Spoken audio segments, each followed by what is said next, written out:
Tu rencontres quelqu'un. Le courant passe bien. En quelques jours, cette personne occupe toutes tes pensées. Tu imagines déjà votre vie ensemble, vos souvenirs, vos projets. Puis, un petit signal. Un message qui tarde, une froideur, un silence, et tout s'écroule. Tu te sens vide, anxieux, perdu. Tu te demandes, pourquoi je m'attache trop vite? Pourquoi je donne autant de pouvoir à quelqu'un que je connais à peine? Ce n'est pas de la faiblesse. C'est un mécanisme que beaucoup de gens vivent en silence. Aujourd'hui, on va regarder ce mécanisme en face. On va comprendre pourquoi ton cœur s'emballe si vite. Et on va apprendre à ralentir sans devenir froid. Georges, tu viens de décrire ma vie sentimentale. Je rencontre quelqu'un, je m'attache immédiatement et ensuite je souffre. Parfois même avant qu'il ne se passe quoi que ce soit. Je passe des heures à analyser ses messages, à imaginer ce qu'il pense, à avoir peur qu'il parte. Mes amis me disent « Tu t'attaches trop vite, laisse venir ». Mais je n'y arrive pas. Pourquoi est-ce que je fais ça? Pourquoi est-ce que je ne peux pas être détachée comme les autres? D'abord, sache que tu n'es pas seul. Beaucoup de gens vivent dans cette angoisse de l'attachement rapide. Et ce n'est pas un défaut. C'est souvent le résultat d'un besoin profond. Le besoin de se sentir en sécurité, d'être aimé, de ne pas être abandonné. Le problème, ce n'est pas de s'attacher. Le problème, c'est que ton attachement s'active trop tôt, avant que l'autre personne ait prouvé qu'elle est fiable. Tu t'attaches à une promesse, pas à une réalité. Tu t'attaches à ce que tu imagines, pas à ce qui est vraiment. Et c'est cette déconnexion entre l'imaginaire et le réel qui te fait souffrir. Mais comment je fais la différence entre m'attacher à une promesse et m'attacher à quelqu'un de vrai? Parce que sur le moment, tout me semble vrai. Le sourire, l'attention, les petites attentions. Je ressens quelque chose de fort et j'ai envie d'y croire. Ce que tu ressens est réel. Ce n'est pas faux. Mais ce que tu ressens, c'est ton propre désir, ta propre capacité à aimer. Tu projettes sur l'autre personne tout ce que tu as envie de vivre. Le problème, c'est que cette personne n'est peut-être pas celle que tu imagines. Elle a ses propres doutes, ses propres peurs, ses propres limites. Et toi, tu t'attaches déjà à elle avant même de connaître ses limites. C'est ce qu'on appelle l'attachement anticipé. Ton cerveau, qui a soif de connexion et de sécurité, fabrique un lien très vite pour se rassurer. Mais ce lien n'est pas encore basé sur des expériences réelles. Il est basé sur des espoirs. Et les espoirs, ça se brise facilement. Une phrase mal interprétée, un silence, un retard, et tout ton château s'effondre. Parce que ton château n'était pas solide. Il était fait de rêves, pas de fondations. Alors, comment on construit des fondations solides? Comment on fait pour s'attacher progressivement sans tout précipiter? Imagine un jardin. Tu reçois une graine. Si tu veux qu'elle devienne un arbre solide, tu ne plantes pas la graine et tu ne l'arroses pas 10 fois par jour en espérant qu'elle pousse en une semaine. Tu prépares la terre, tu la plantes, tu arroses régulièrement et tu attends. La graine a besoin de temps. Elle a besoin de racines.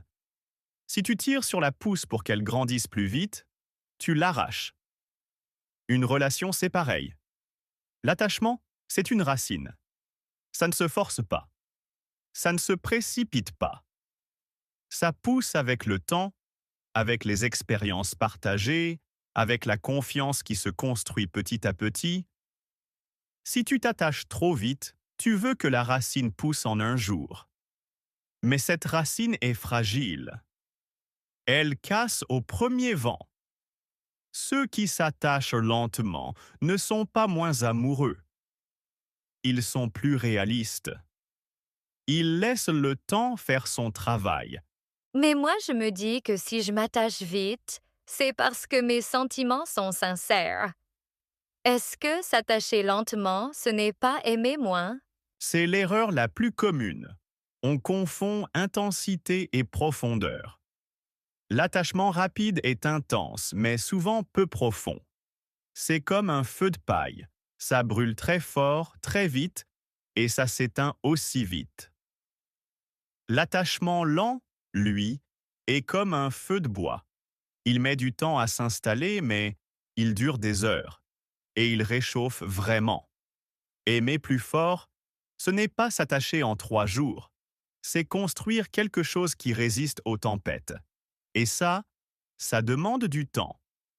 Quand tu t'attaches trop vite, tu ne connais pas encore l'autre personne. Tu connais une version idéalisée. Tu tombes amoureuse de tes propres projections. Et quand la réalité apparaît, parce qu'elle apparaît toujours, tu es déçu. Ce n'est pas l'autre qui a changé. C'est toi qui as découvert qui il est vraiment. Tony Robbins dit, l'amour, ce n'est pas ce que tu ressens. C'est ce que tu fais. S'attacher, ce n'est pas une émotion. C'est une construction. Et on ne construit pas une maison en une journée.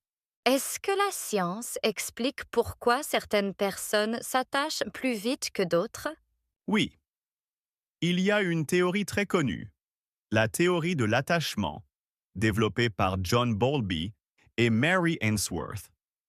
Elle explique que nos premiers liens avec nos parents, ou ceux qui nous ont élevés, créent un style d'attachement qui influence nos relations adultes. Il existe plusieurs styles. Le style sécure. Ces personnes ont confiance, elles s'attachent progressivement, elles ne paniquent pas à l'idée d'être seules. Le style anxieux. Ces personnes ont peur de l'abandon. Elles s'attachent très vite. Elles ont besoin de beaucoup de réassurance. Le style évitant. Ces personnes fuient l'attachement. Elles gardent leur distance. Si tu t'attaches trop vite, tu as probablement un style d'attachement anxieux. Ce n'est pas une maladie. C'est une adaptation que ton cerveau a apprise pour survivre émotionnellement. La bonne nouvelle, c'est qu'on peut évoluer vers un style plus sécure. Le cerveau est plastique, il peut changer. Mais ça demande de comprendre ses peurs et d'apprendre de nouvelles façons de réagir. Il y a aussi des études en neuroimagerie qui montrent que quand on pense à quelqu'un à qui on est attaché, certaines zones du cerveau s'activent. Le cortex préfrontal, la réflexion, et le système limbique, les émotions. Chez les personnes à l'attachement anxieux, la réaction émotionnelle est plus rapide et plus forte, tandis que la réflexion est plus lente. C'est pour ça que tu ressens tout de suite une émotion intense, avant même d'avoir eu le temps de réfléchir. Tu as parlé de James Clear et de Carol Dweck dans d'autres podcasts. Est-ce qu'ils parlent de l'attachement? Indirectement, oui. James Clear dit « Tu ne t'élèves pas au niveau de tes attentes. Tu tombes au niveau de tes systèmes. » Appliqué à l'attachement, ça donne. Tu ne deviens pas plus sécure en te disant « Je vais m'attacher moins vite ». Tu changes tes systèmes, tu changes tes habitudes de pensée.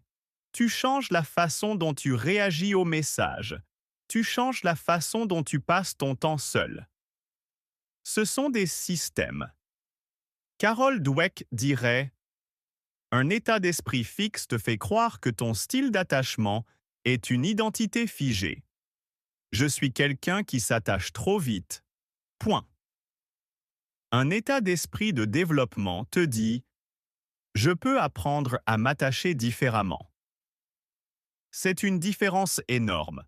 La première te condamne. La seconde t'ouvre des possibilités. Brené Brown, qui travaille sur la vulnérabilité, dit « La vulnérabilité n'est pas une faiblesse. C'est le courage de se montrer sans garantie. S'attacher, c'est vulnérable. Mais s'attacher trop vite, ce n'est pas de la vulnérabilité, c'est de la précipitation. La vraie vulnérabilité, c'est d'oser montrer qui tu es, sans te jeter dans les bras de l'autre avant de le connaître. Donc, je peux apprendre à m'attacher différemment. Ce n'est pas une fatalité. Non, ce n'est pas une fatalité. Mais ça demande du travail. Le travail, c'est d'apprendre à ralentir, à observer, à ne pas interpréter trop vite. Je vais te donner un exemple très frais. Il y a 2 semaines, j'ai rencontré un garçon sur une application. On a beaucoup discuté. On a ri.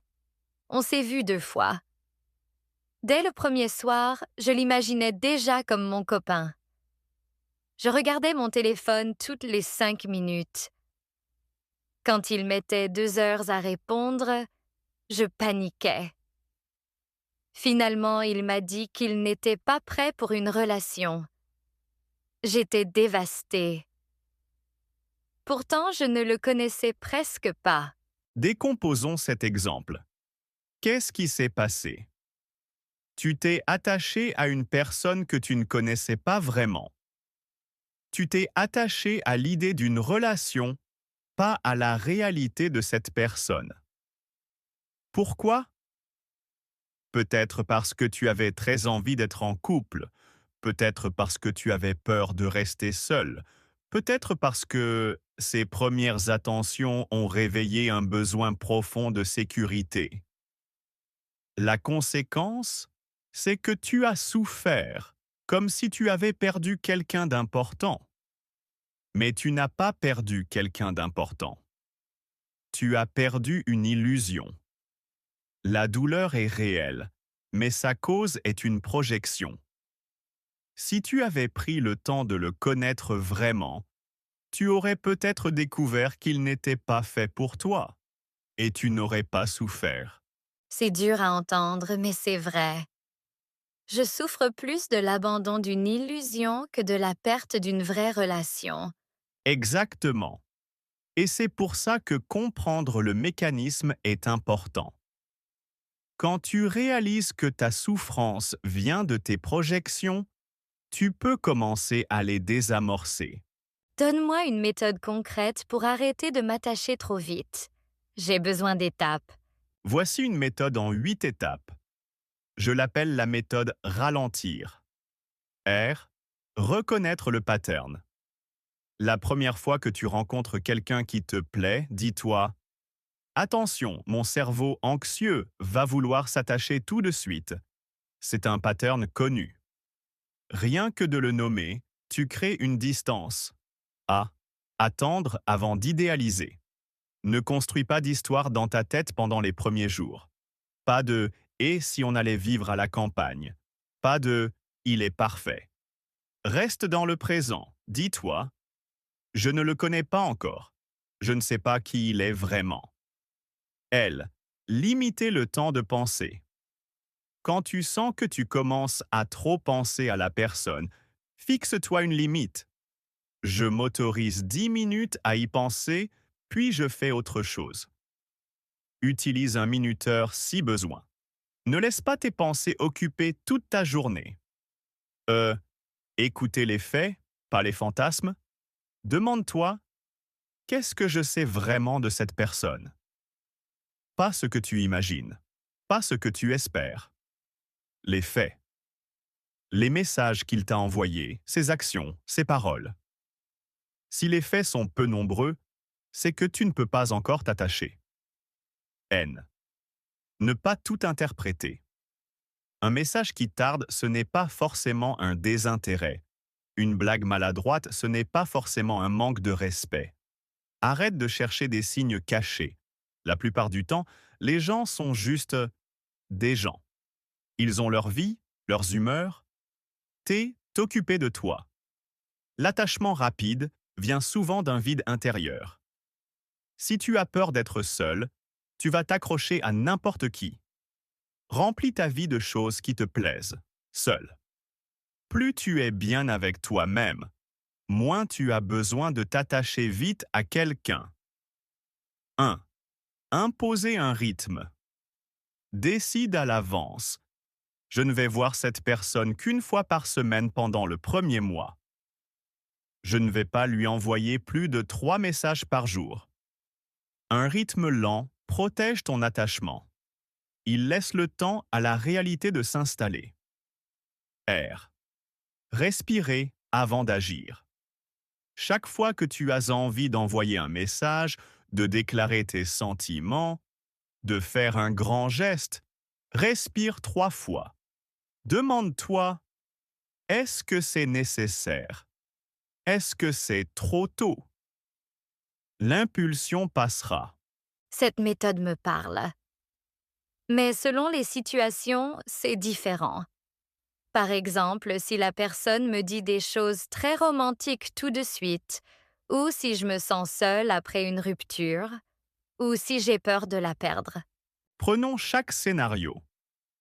Quand la personne est très romantique tout de suite, c'est un drapeau rouge. Quelqu'un qui te promet la lune après 2 rendez-vous ne te connaît pas. Il tombe amoureux de son fantasme, pas de toi. Dans ce cas, ton attachement rapide est alimenté par ses paroles. Mais ces paroles sont creuses. Ralentis.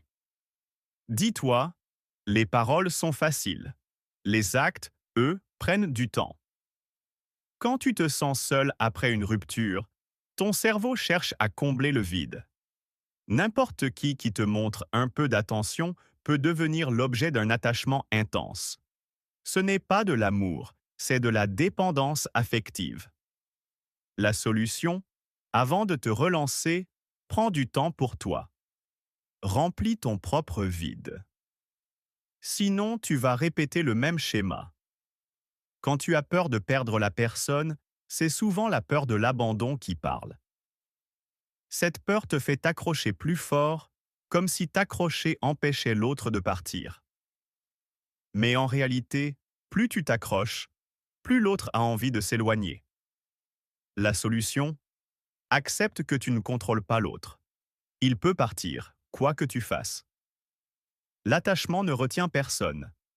La confiance, si. Quand tu te compares à d'autres personnes qui semblent en couple heureux, tu peux avoir envie de précipiter les choses pour rattraper un retard imaginaire. Mais chaque relation a son rythme. Ce qui est rapide pour les autres peut être trop rapide pour toi. Ne te compare pas. Écoute ton rythme intérieur. Si je réussis à changer, est-ce que je deviendrai quelqu'un de différent? Est-ce que je perdrai ma capacité à aimer intensément? Non, tu ne perdras rien. Au contraire, tu gagneras. L'attachement sain n'est pas moins intense. Il est plus solide. La personne qui s'attache progressivement n'aime pas moins. Elle aime mieux. Parce qu'elle aime une vraie personne, pas un fantasme. Elle aime après avoir vu les défauts, après avoir connu les limites, après avoir choisi en connaissance de cause. L'identité que tu construis n'est pas quelqu'un de distant. C'est quelqu'un qui se respecte assez pour ne pas se jeter dans n'importe quelle relation. C'est quelqu'un qui a compris que son cœur est précieux et qu'il ne faut pas le donner à la première personne qui sourit. Carol Dweck dirait « Tu passes d'un état d'esprit fixe. Je suis comme ça, je m'attache vite. À un état d'esprit de développement. J'apprends à m'attacher sainement. Cette transition est puissante. Elle change tout. » James Clear ajouterait « Chaque fois que tu choisis de ralentir, chaque fois que tu résistes à l'envie de t'attacher trop vite, tu votes pour une nouvelle identité. L'identité de quelqu'un de serein dans ses relations. Un vote à la fois. Georges, cette conversation m'a ouvert les yeux. J'ai compris que mon attachement rapide n'est pas une preuve d'amour, mais un signe de peur. La peur d'être seule, la peur de ne pas être aimée, la peur de passer à côté. Maintenant, je veux apprendre à ralentir. Alors retiens ceci, Emma. Pourquoi je m'attache trop vite? Parce que j'ai confondu l'intensité avec la profondeur. Parce que j'ai eu peur du vide. Parce que je n'ai pas appris à attendre. Mais aujourd'hui, tu peux choisir autrement. S'attacher lentement, ce n'est pas aimer moins. C'est aimer mieux. C'est laisser le temps à la réalité de se montrer. C'est construire des racines, pas des châteaux de sable.